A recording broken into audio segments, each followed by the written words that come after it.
Comment Saint François de Sales me rejoint aujourd'hui? Comment je marche sur ses pas? C'est la question de cet entretien et le premier témoin qui a accepté de s'y prêter et que je remercie, c'est le père Jean-Claude Mutabazi. Bonjour Jean-Claude. Bonjour Vanessa. Vous êtes prêtre de Saint François de Sales, curé de la paroisse Saint-François en Chablais à Thonon-les-Bains depuis 2020, membre du conseil épiscopal.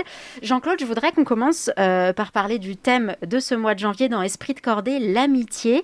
Dans votre vie personnelle ou pastorale, si je vous dis amitié, quelle image ou quelle anecdote vous vient tout de suite en tête? Deux images.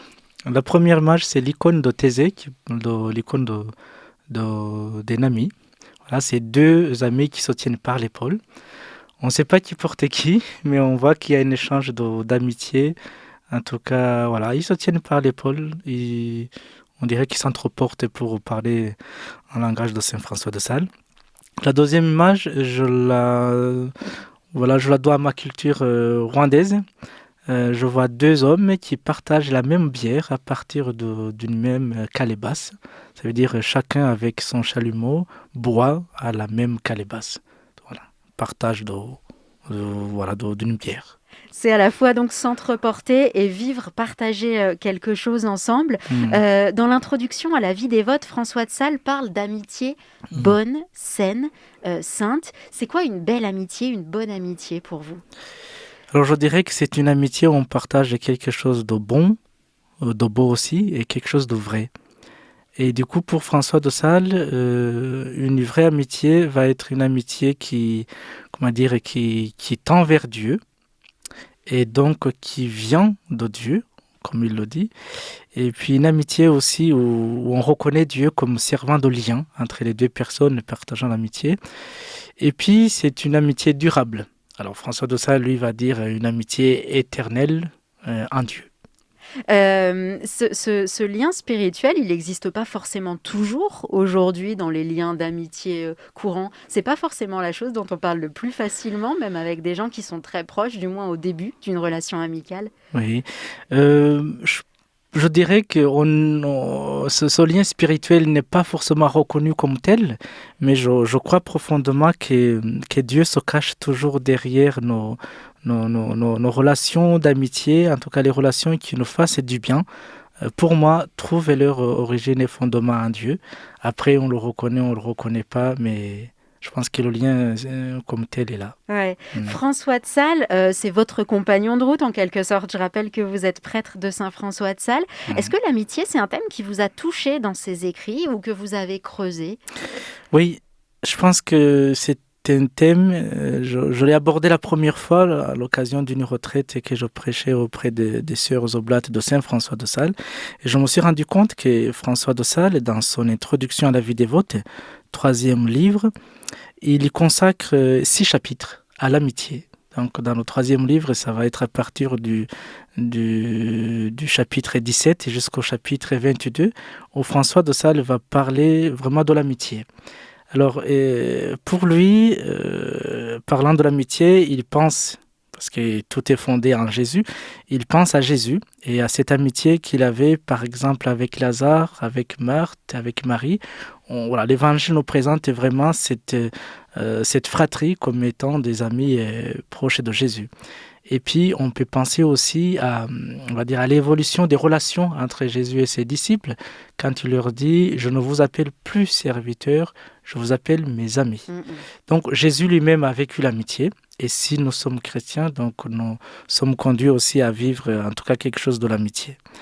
Et puis, François de Sales donne les 3 critères de l'amitié. Il faut qu'elle soit, mutuelle, que les deux parties sentent la même proximité. Une réciprocité réelle. Une réciprocité réelle. Ça veut dire, si on aime et qu'on n'est pas aimé, il n'y a pas une vraie amitié, quoi. Et puis, il parle de la reconnaissance. Il faut que cette réciprocité soit vraiment reconnue par les deux parties qui partagent l'amitié. Et 3e condition, il parle de la communication. Ça veut dire qu'il y ait des moments d'échange, ça peut être verbal, ça peut être juste par des regards, ça peut être, on va dire, une certaine communion spirituelle, mais qu'il y ait une communication du bien, du bon, c'est quelque chose qui fait partie, on va dire, des conditions pour que cette amitié soit vraiment effective.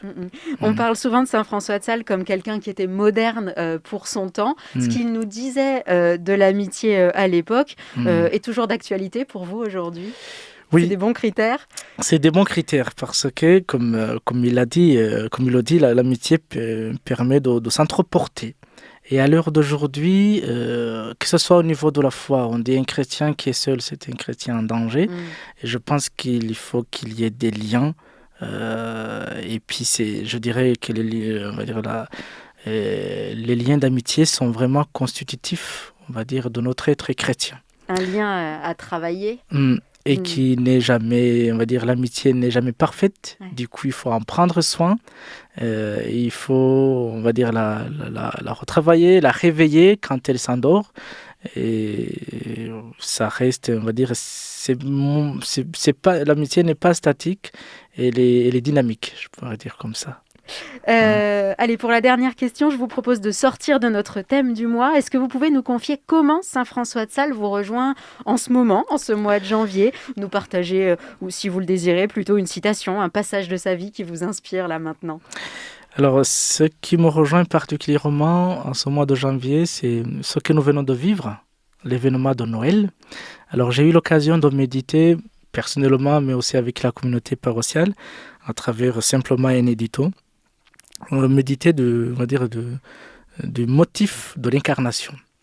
À Noël, on célèbre Dieu qui, en Jésus, s'est fait homme. Alors, je pense que c'est une question qui date de bien avant François de Sales. Voilà. Est-ce que Dieu, en Jésus, s'est fait homme pour sauver l'homme du péché? Ou plutôt, même si l'homme n'avait pas été pécheur, Dieu, en Jésus, se serait fait homme. Alors, François de Sales, qui base tout sur l'amour, sachant que le propre de l'amour, c'est vraiment de désirer habiter avec l'être aimé. Alors, François de Sales, lui, va se ranger du côté de ceux qui disent que même si l'homme n'avait pas été pécheur, Dieu se serait fait homme, parce qu'il a voulu habiter parmi nous par amour. Et cela aussi, je pense qu'on le lit dans son traité de l'amour de Dieu, au livre 10, chapitre 17, où François de Sales nous dit « Il nous aima d'un amour de complaisance, car ses délices furent d'être avec les enfants des hommes. » Donc je pense que c'est une méditation du chapitre 8, verset 31 du livre des Proverbes. Du coup, aujourd'hui, je suis touché par cette pensée salésienne, dans le sens de dire, tiens, en Jésus, Dieu s'est fait proche de nous. Il n'est pas venu vers nous parce que nous étions des êtres misérables, nous étions des pécheurs, bon, c'est le cas, mais il est d'abord venu par amour. Et ensuite, il nous a retrouvés pécheurs et il nous a sauvés. Et je trouve que pour moi, c'est important de penser la relation en termes d'amour et pas seulement en termes de venir au secours aussi, simplement. Ouais. C'est l'amour qui est premier et ensuite, on va dire, le salut suit, on va dire, cette motivation d'amour. Et du coup, ça revient à me rappeler régulièrement cette phrase de François de Sales, tout par amour. Et à l'heure d'aujourd'hui, je pense que au niveau des choix, que ce soit des choix personnels, que ce soit des choix par rapport aussi au contexte que nous vivons, au contexte sanitaire, voilà, bientôt politique. Voilà, est-ce que mes choix sont vraiment motivés par l'amour, ça veut dire par le soin de l'autre, ou c'est plutôt d'abord moi et ma liberté, et ensuite on voit. Donc, tout par amour. Tout par amour. Merci beaucoup, Jean-Claude, de nous avoir partagé un peu de vous et de la manière dont François de Sales vous rejoint aujourd'hui, au travers notamment de ce thème de l'amitié. On vous souhaite une belle année 2022, un bon 4 centenaire de Saint-François de Sales, en tant que prêtre de Saint-François de Sales. À bientôt. À bientôt, Vanessa. Merci.